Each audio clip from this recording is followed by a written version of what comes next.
Have you ever wondered what secrets the United States military buried so deep that even 70 years after the war, certain documents remain classified under the highest security protocols? Before we dive into this classified story, I need your help.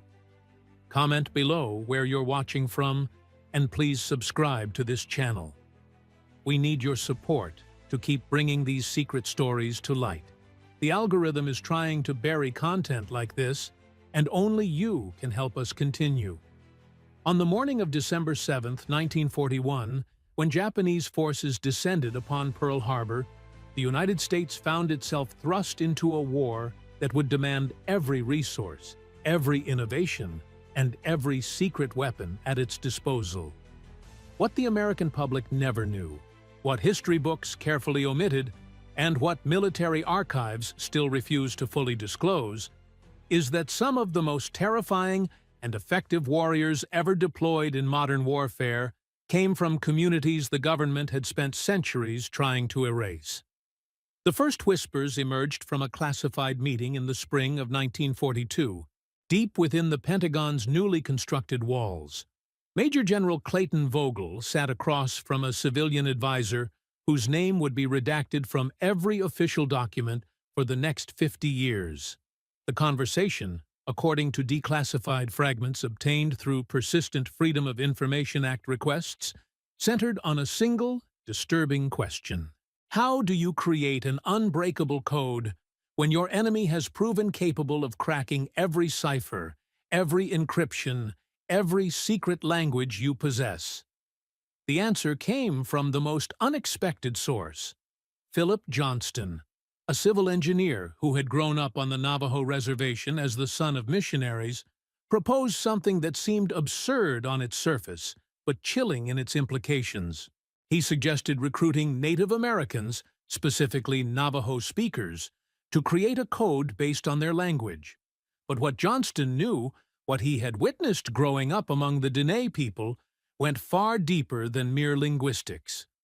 In May of 1942, 29 Navajo men arrived at Camp Pendleton in California.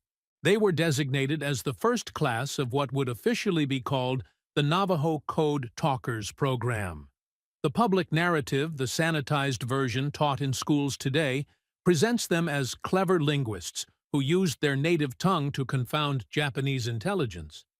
But the classified portions of Operation Windtalker tell a different story, one that explains why these men were chosen for reasons that extended far beyond their language skills.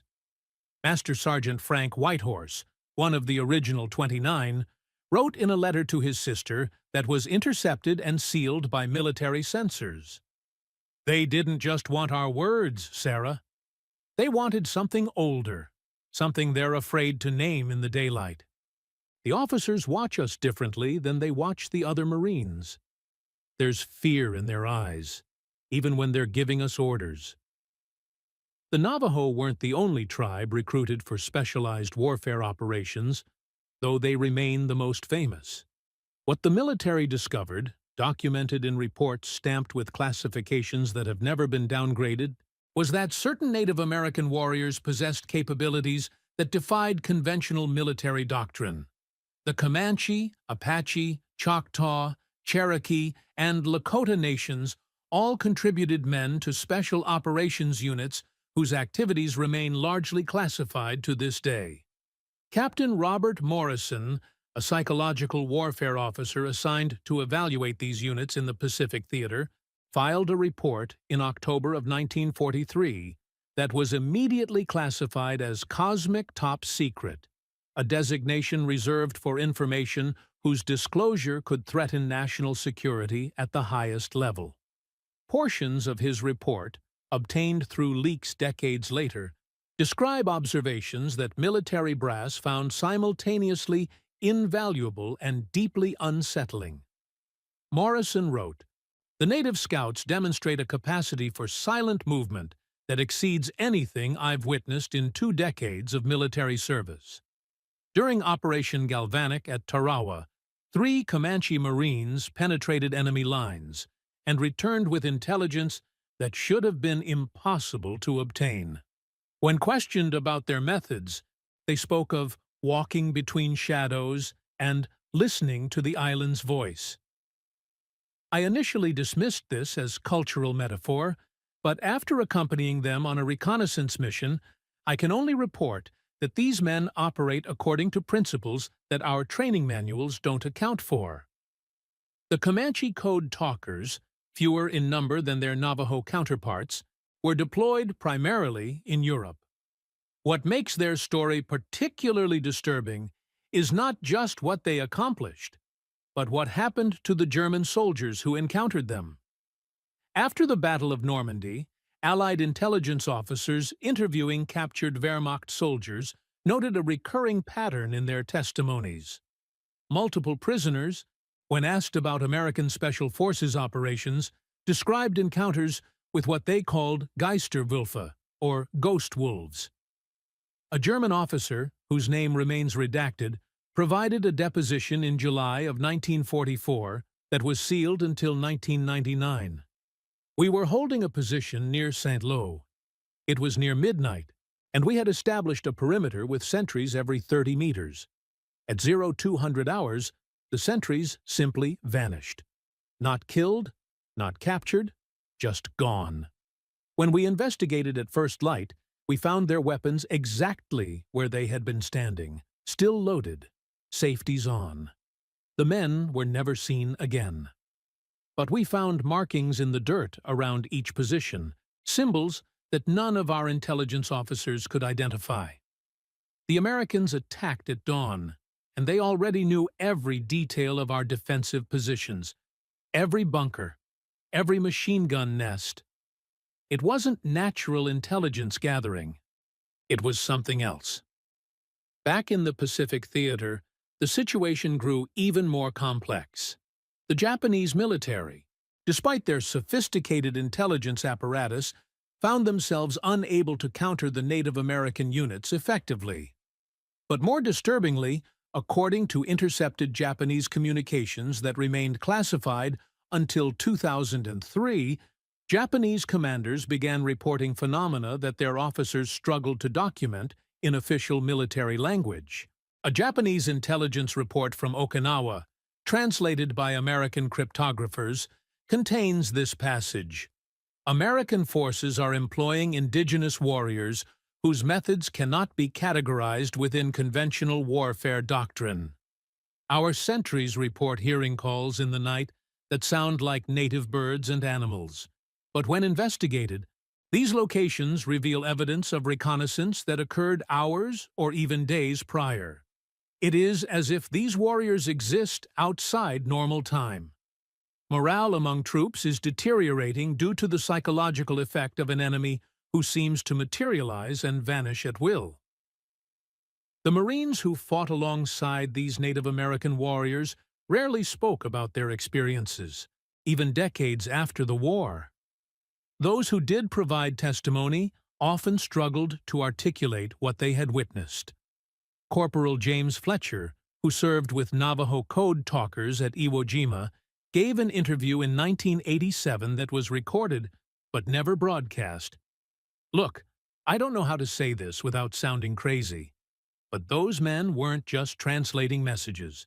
During the worst night of the battle, when we were pinned down on the beach with Japanese artillery tearing us apart, I saw one of the Navajo guys, John Benally, doing something. He was sitting there, completely calm while shells were landing all around us, and he was singing.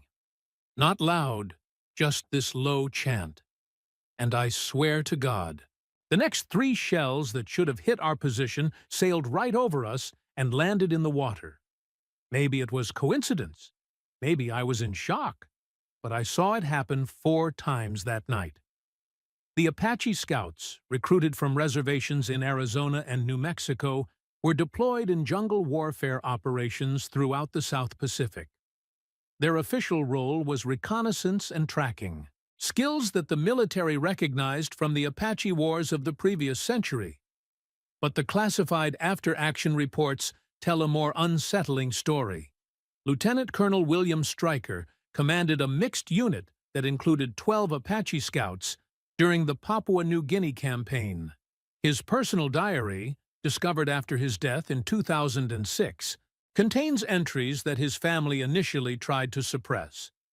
August 15, 1943, the Apache scouts located a Japanese supply depot that our aerial reconnaissance had completely missed. When I asked Sergeant Victor Chihuahua how they found it, he said they followed the silence. I didn't understand what he meant until we approached the location. The jungle around that depot was completely silent. No birds, no insects, nothing. The Apache knew that meant humans were present, but they also said something else was wrong. They refused to enter the depot until after sunset. When we finally went in, we found evidence that the Japanese had abandoned it in a hurry, leaving behind weapons, ammunition, and food. On one wall, someone had written in English, "They know we're here. Not the Americans, the others." To this day, I don't know if a captured American wrote that as a warning, or if a Japanese soldier who spoke English was trying to tell us something.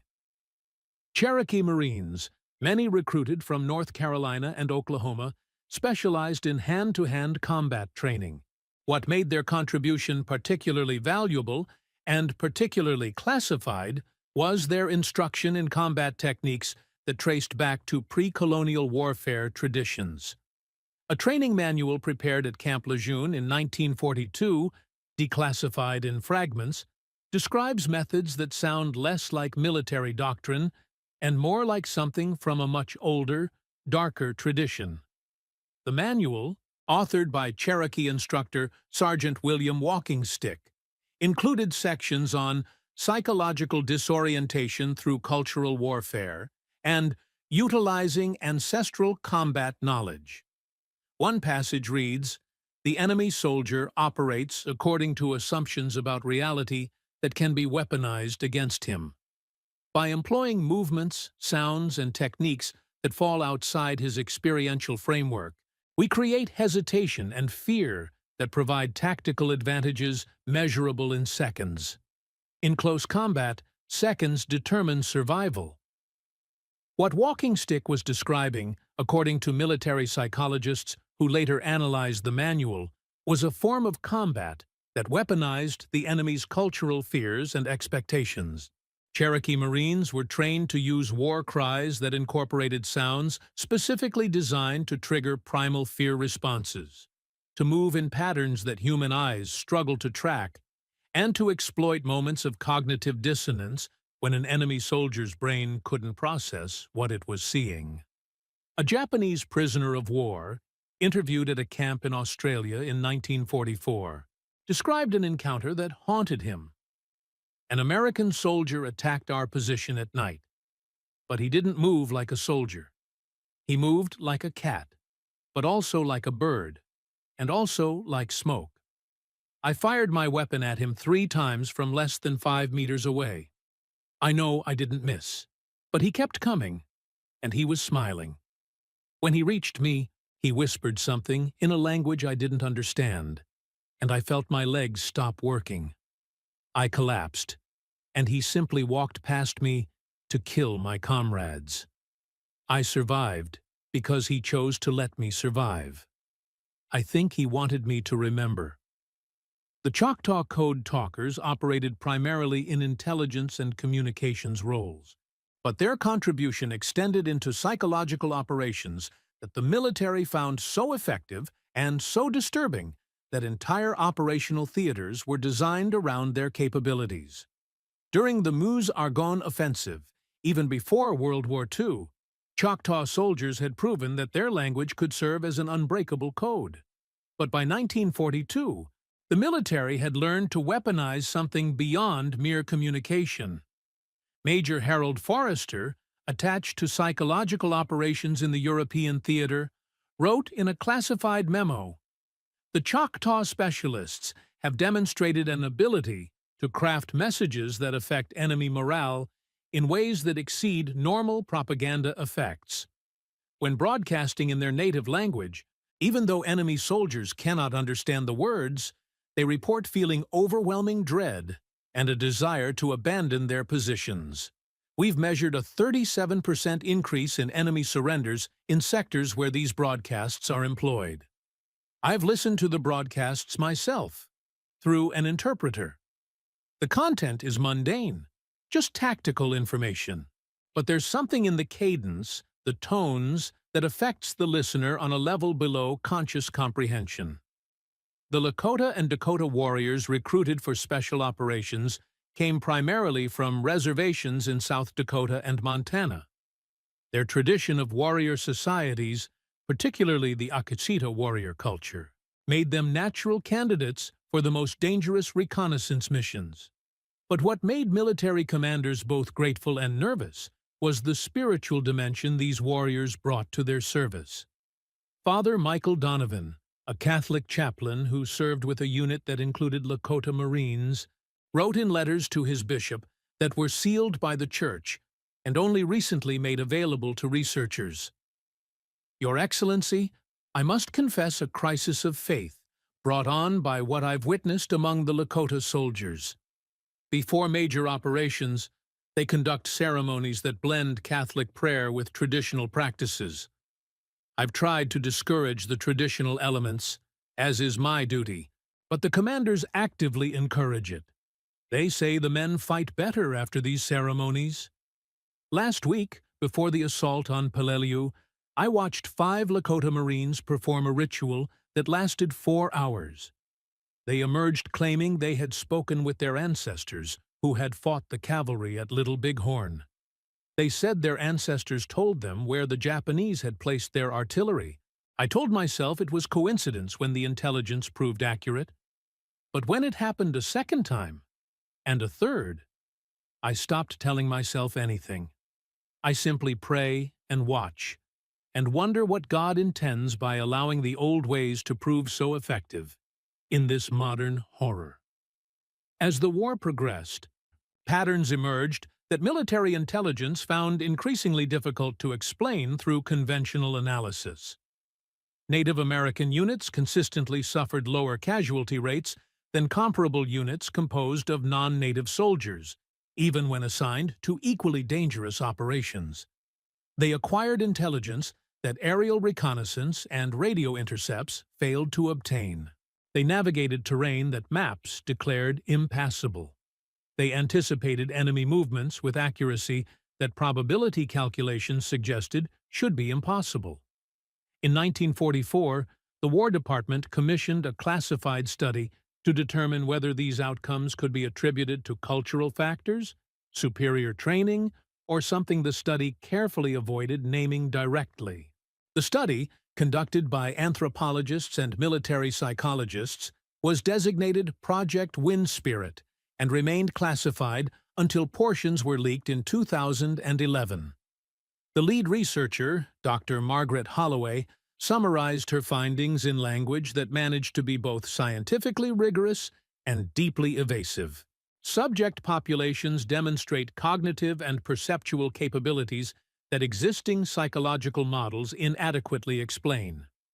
Whether these capabilities result from cultural conditioning, genetic factors, or methodologies unknown to Western science remains unclear. What is clear is that integrating these individuals into special operations units provides measurable tactical advantages that military doctrine should account for. However, recommending widespread adoption of their methodologies presents significant challenges, as the belief systems underlying their effectiveness cannot be easily separated from practices that would face considerable cultural and religious opposition within the broader military structure. In simpler terms, the study concluded that Native American warriors possessed abilities that worked, that saved lives and won battles, but that the military couldn't fully understand, couldn't reliably replicate, and certainly couldn't publicly acknowledge without raising questions that had no comfortable answers.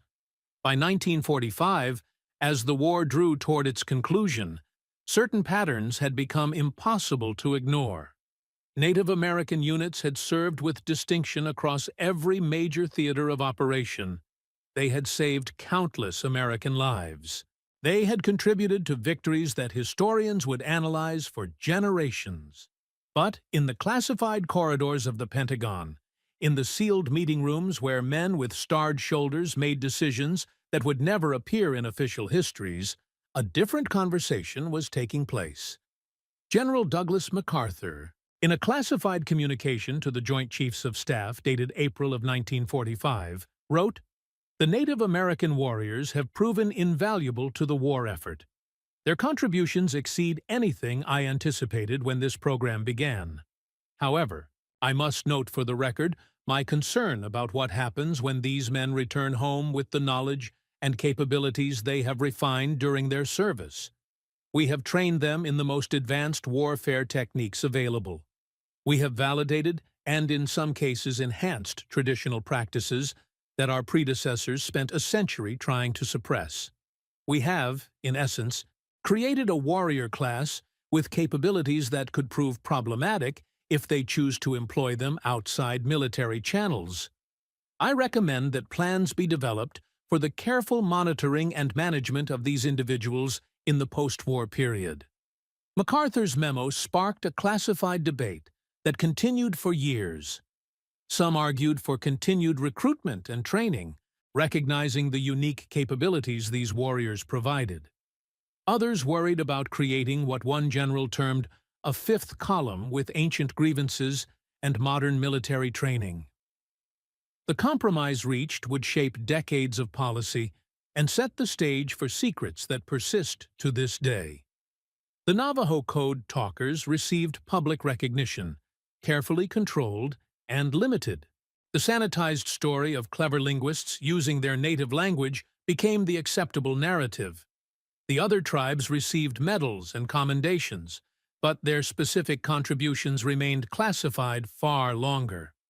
The truly disturbing operations, the ones that defied easy explanation, were buried under layers of classification that ensured they would remain hidden until everyone involved was dead. But the consequences of what was unleashed during those war years couldn't be classified away. They couldn't be contained within official narratives or government control. They had a life of their own, and that life was about to become very complicated for people who had no idea what their government had awakened and armed. What the American public celebrated as victory in 1945 marked the beginning of something far more complex and disturbing for those who knew what had really happened during the war. The Native American warriors who had served with such distinction found themselves returning to a country that simultaneously honored them and feared them, that needed them and wanted to forget them. The first signs that something had fundamentally changed emerged in the late 1940s, documented in FBI files that remained sealed until 2017. Native American veterans, particularly those who had served in the specialized units, began demonstrating behaviors that federal agents found alarming enough to warrant surveillance operations. An FBI memo from 1948, authored by Special Agent Robert Henshaw, describes an incident at the Pine Ridge Reservation in South Dakota. Subject William Ironcloud, former Marine Corps scout who served in the Pacific Theater, has reportedly been conducting ceremonies with other veterans that combine traditional religious practices with what witnesses describe as military tactical planning. Informants report that these gatherings involve discussions of reclaiming what was taken and using what the white man taught us against him. While no specific threats have been articulated, the combination of military training and traditional warrior culture presents a potential security concern. Recommend continued monitoring. What the FBI files reveal, when read in their entirety, is a pattern of misunderstanding so profound that it would shape decades of mistrust. The veterans weren't plotting insurrection. They were trying to heal from traumas that the Veterans Administration had no framework to address. The ceremonies they conducted were attempts to reintegrate warrior spirits that had been awakened and weaponized during the war, to find balance in men who had been trained to walk between worlds. Joseph Red Thunder, a Lakota veteran who had served as a reconnaissance specialist, explained in a 1952 interview, with an anthropologist who had gained his trust. The war changed us in ways the white doctors can't understand. They trained us to use old ways for killing, but they never taught us how to put those ways back to sleep. My grandfather was a warrior at Little Bighorn. He knew how to close the door after a battle, how to leave the war spirit on the battlefield. We never learned that. We brought it home, and now it walks with us every day. The ceremonies aren't about fighting. They're about trying to find peace with what we became. But while veterans struggled with personal demons, something else was happening. Something that would have consequences extending far beyond individual trauma. The knowledge that had been validated and weaponized during the war, the traditional practices that military commanders had encouraged and enhanced, couldn't simply be retired along with the soldiers who had employed them. In 1953, a classified meeting took place at the CIA headquarters in Langley, Virginia. The topic, according to documents obtained through the controversial MKUltra disclosure process, was Indigenous Knowledge Integration for Cold War Applications. The attendees included former military intelligence officers, anthropologists, and specialists in what the documents euphemistically termed non-conventional warfare methodologies. Dr. Simon Krauss, a psychologist who had worked with Native American units during the war, presented findings that would shape covert operations for decades. Our research demonstrates that certain indigenous practices produce measurable effects that existing scientific models cannot fully explain. During the war, we documented instances of precognition, enhanced sensory perception, and psychological influence that exceeded baseline human capabilities by statistically impossible margins. The question before us is whether these capabilities can be isolated, studied, and replicated in non-indigenous personnel. Early experiments suggest that while the cultural context cannot be easily separated from the methodology, certain techniques can be taught to specially selected individuals. However, the traditional practitioners remain far more effective than our most promising trainees. The MKUltra program, infamous for its experiments with LSD and psychological torture, had a lesser-known component that focused specifically on what internal documents called shamanic warfare techniques. CIA operatives were dispatched to reservations across the American West, sometimes posing as anthropologists or government social workers, to identify and recruit Native Americans willing to share traditional knowledge. What they discovered, documented in files that were supposedly destroyed but partially recovered through leaked copies, was that the tribal communities they approached had become deeply suspicious of government interest in their traditions. The war had taught them what happened when the white man became interested in indigenous knowledge. It got weaponized, sanitized, and ultimately used to further marginalize the very people who had shared it. A CIA operative, whose cover name was listed as Agent Crow, filed a report in 1955 that captures the resistance the agency encountered. Subject communities demonstrate sophisticated understanding that sharing traditional knowledge with government entities results in exploitation without compensation or recognition. Multiple elders have stated that they regret cooperating during the war, as they believe it violated sacred trust. One elder, whose name I was not permitted to learn, stated, "We thought we were protecting our young men by teaching them the old ways to keep them safe in battle. But you turned our protection into weapons. You made war medicine, and now that medicine walks among you, whether you understand it or not. You cannot put the spirit back in the bottle, white man, and you will not get our help when it turns on you." The elder's warning proved prophetic in ways that classified incident reports would document over the following decades. Military personnel who had worked with Native American units during the war began reporting experiences that defied easy categorization. Nightmares featuring symbols they had seen in traditional ceremonies. Waking visions of battlefields they had never visited. a persistent sense of being watched by something that existed just beyond the edge of perception. Colonel Marcus Thornton, who had commanded a mixed unit that included Cherokee and Navajo Marines, checked himself into a psychiatric facility in 1957. His intake interview, preserved in medical records that were later sealed, includes disturbing testimony. "I keep seeing them, not the men who served under me, but what stood behind them. During the war, I thought it was my imagination, stress, fear. But I see it more clearly now than I did then. When those men went into battle, they weren't alone.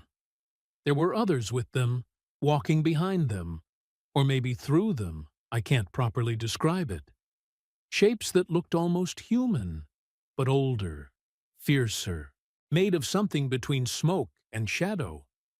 I thought when the war ended, they would go away, but I see them more now, in crowds, in my peripheral vision, in reflections, and I think they see me too. I think they remember that I gave orders that sent their descendants to die." Thornton's case was not unique. Between 1955 and 1965, the Veterans Administration documented over 300 cases of former officers and enlisted men who had served with Native American units reporting similar experiences. The official diagnosis was invariably PTSD or combat-related psychosis. The unofficial explanation, discussed in private correspondence between VA psychiatrists, suggested something else was occurring. Dr. Ellen Rothschild, chief of psychiatric services at the VA hospital in Oklahoma City, wrote to a colleague in 1962, "I've now treated 47 veterans who served with indigenous units. The consistency of their reports is remarkable and disturbing. They describe presences, entities, watchers, that they associate with the Native American soldiers they fought alongside. These are not random hallucinations. The details are too consistent, too specific to traditional indigenous cosmologies that these patients had no prior knowledge of. I've begun consulting with tribal elders, off the record, to better understand what my patients are experiencing. What they've told me is that certain spirits, once awakened and called to service, do not simply depart when the humans who summoned them decide they're no longer needed. These veterans participated in ceremonies, witnessed practices that opened doors they don't know how to close. The elders say that only the ones who opened the doors can properly close them. But many of the Native American veterans who could perform those ceremonies have either died or refused to help white soldiers who they feel exploited their sacred traditions." By the late 1960s, as the Vietnam War escalated, military planners once again looked to Native American warriors to provide advantages in jungle warfare. But this time, the recruitment efforts met with far more resistance. Young Native American men, increasingly radicalized by the American Indian movement and aware of their elders' experiences in previous wars, questioned why they should fight for a government that had stolen their land, destroyed their cultures, and weaponized their spiritual traditions. Russell Means, the Oglala Lakota activist, gave a speech in 1969 that was recorded by FBI surveillance. "They want our young men to fight in their war again. They say we're patriotic, brave, natural warriors. What they mean is we're expendable. They want us to bring our medicine to their battlefield, to open ourselves to the spirits of war so they can win their battles. But they never take responsibility for what happens when you weaponize the sacred. They never help with the healing. They never honor the price our communities pay when our men return carrying war spirits that were called forth for their benefit. No more. Let them fight their own wars with their own medicine." Despite the resistance, Native Americans continued to serve in disproportionately high numbers in Vietnam, motivated by complex factors including economic necessity, family military traditions, and genuine patriotism. But the nature of their service had changed. The specialized programs, the validation of traditional practices, the integration of indigenous knowledge into official military doctrine, these elements were absent. The government had learned that some doors were better left closed, even if it meant sacrificing tactical advantages. Yet the consequences of what had been unleashed during World War II continued to manifest in unexpected ways. In 1973, a group of researchers at the Stanford Research Institute, working under a classified contract for the Defense Intelligence Agency, began Project Stargate, an investigation into psychic phenomena and remote viewing. What few people knew until documents were declassified decades later was that the initial impetus for the project came from intelligence reports suggesting that Soviet psychics were demonstrating capabilities remarkably similar to those observed in Native American warriors during World War II. Dr. Harold Puthoff, one of the lead researchers, wrote in a 1974 internal memo, "Our investigation into indigenous methodologies employed during WLAUNV reveals that military intelligence consistently documented phenomena that meet the criteria for remote viewing, precognition, and telepathic communication. The subjects were never studied under controlled conditions, and the methodologies were never systematically catalogued. We essentially weaponized capabilities we didn't understand, and then allowed that knowledge to disappear when the practitioners returned to their communities. If the Soviets have independently developed similar capabilities, or worse, if they've somehow accessed the same indigenous knowledge base through their own ethnic minorities, we may face a significant intelligence gap." The Stargate program would continue for over 20 years, spending millions of dollars trying to replicate capabilities that Native American warriors had demonstrated as a natural extension of their cultural traditions. The results were mixed at best. Some subjects showed marginal abilities under laboratory conditions. None approached the consistency or reliability that had been documented in the field during World War II.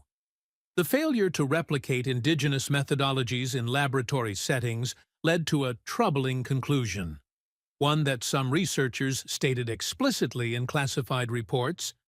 The capabilities observed during the war were inseparable from the cultural, spiritual, and ancestral context in which they had developed. You couldn't extract the technique from the tradition. You couldn't separate the warrior from the worldview that had shaped him for generations. In 1995, 50 years after the end of World War II, the National Security Agency quietly approached the Navajo Nation with an unusual request. The original Navajo Code had been declassified in 1968, and the code talkers had finally received public recognition for their service. But the NSA wanted something more. They wanted to develop a new code, based on Navajo, but enhanced with modern cryptographic principles for use in classified communications. The Navajo Nation Council debated the request in closed session.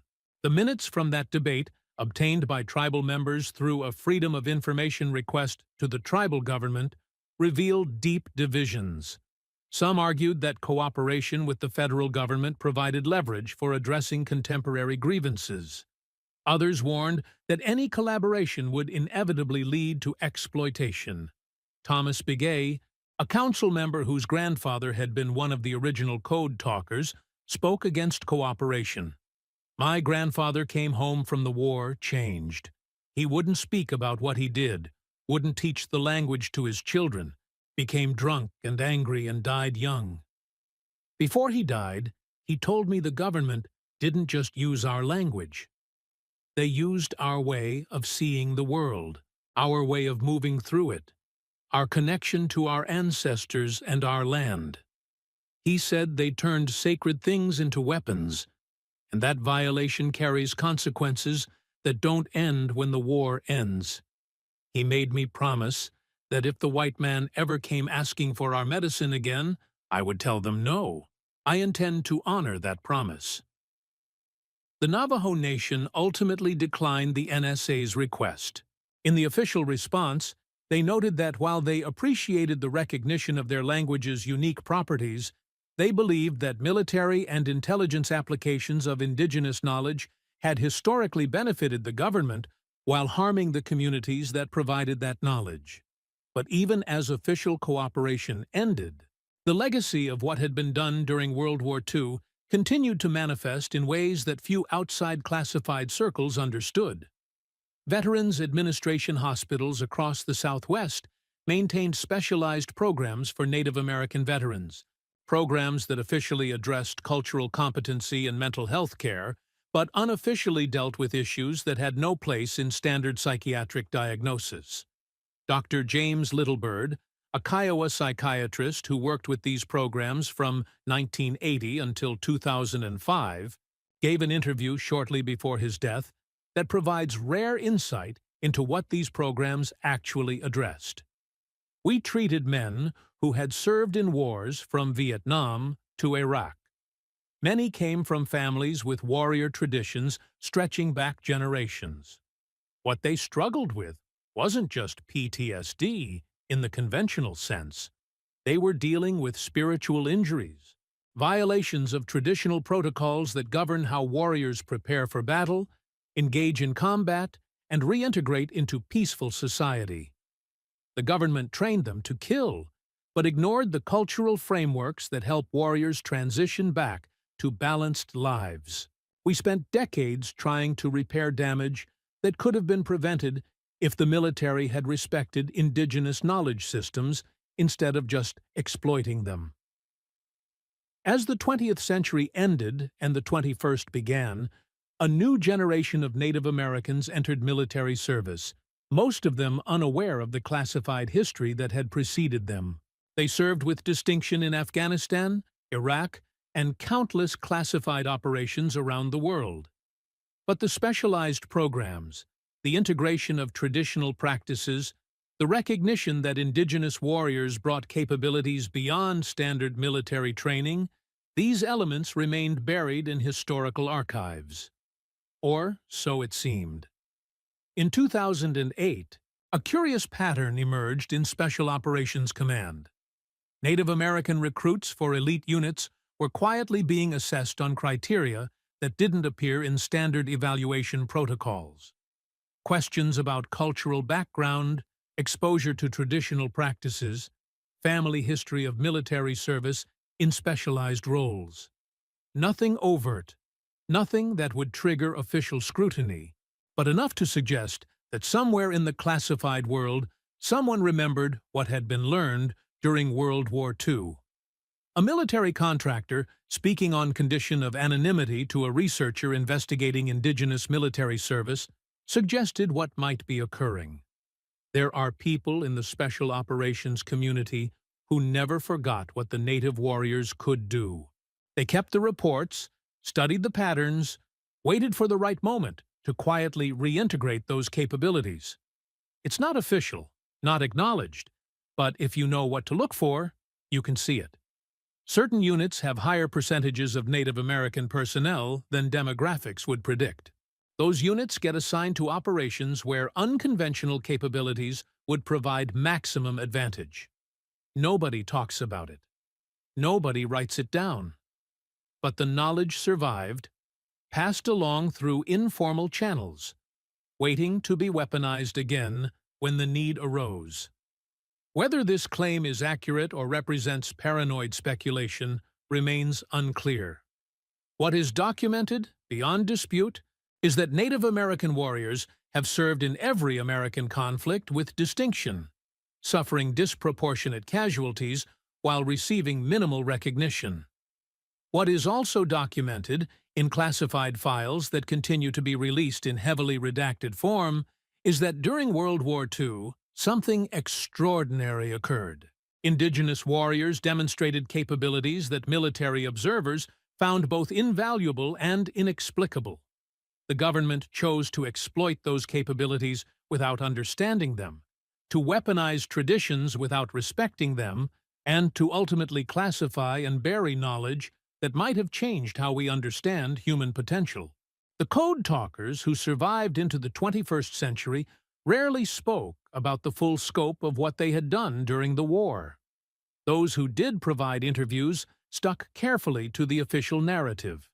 Clever use of native language to create unbreakable codes. But occasionally, in unguarded moments, hints of something deeper would emerge. Chester Nez, one of the last surviving original Navajo code talkers, gave an interview in 2012, shortly before his death. Most of the interview covered well-known territory, but near the end, he said something that the interviewer didn't quite know how to interpret. People think we just translated words into Navajo, but it was more than that. When we sent messages, we were connecting to something bigger than radio waves. We were speaking to the land, to our ancestors, to the spirits that watch over the Diné people. The Japanese couldn't break our code because it wasn't just a code. It was a conversation they weren't invited to. The white officers, they thought it was clever linguistics.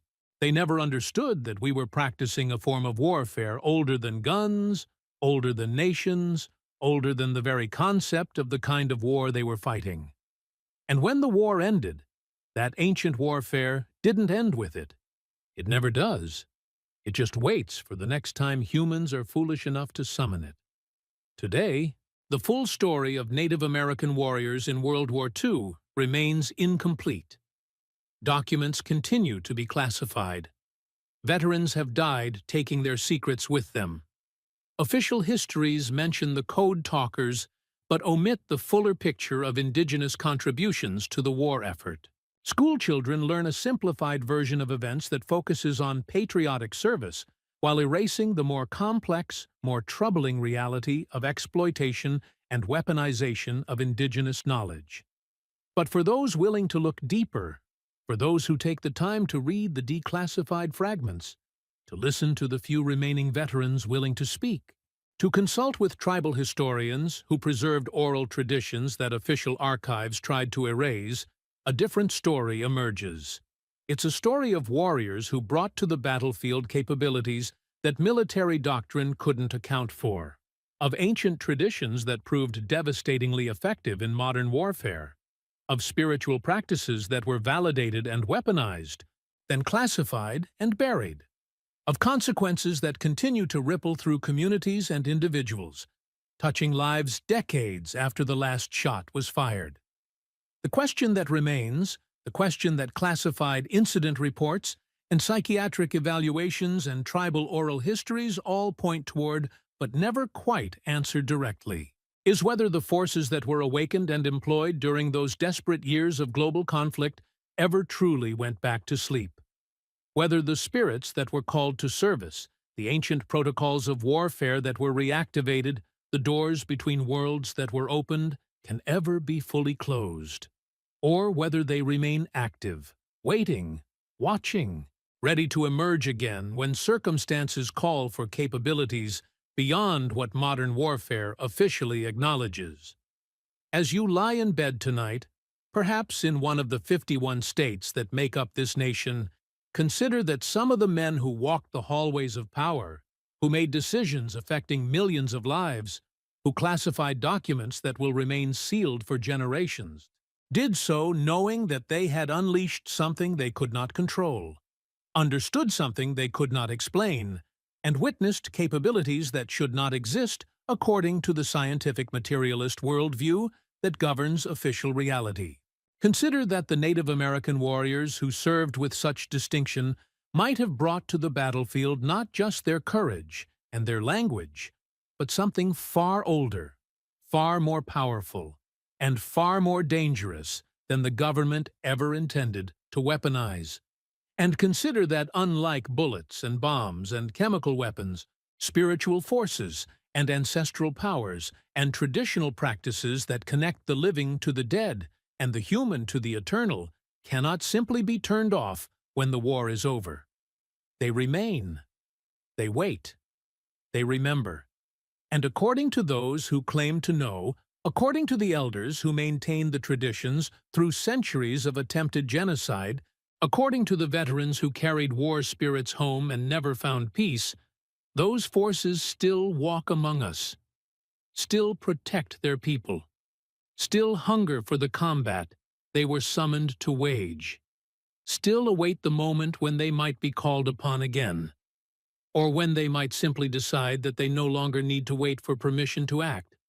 In a world that grows more chaotic, more divided, more prone to conflict with each passing year, perhaps the most terrifying secret the government keeps is not about weapons programs or surveillance capabilities or political conspiracies.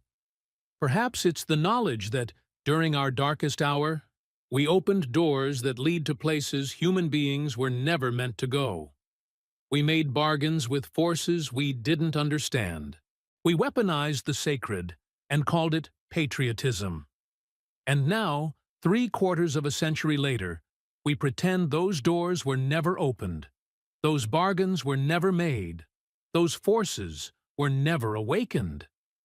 But pretending doesn't make truth disappear. Denial doesn't make danger vanish.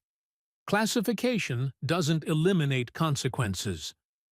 The ancient warriors of the Americas knew this.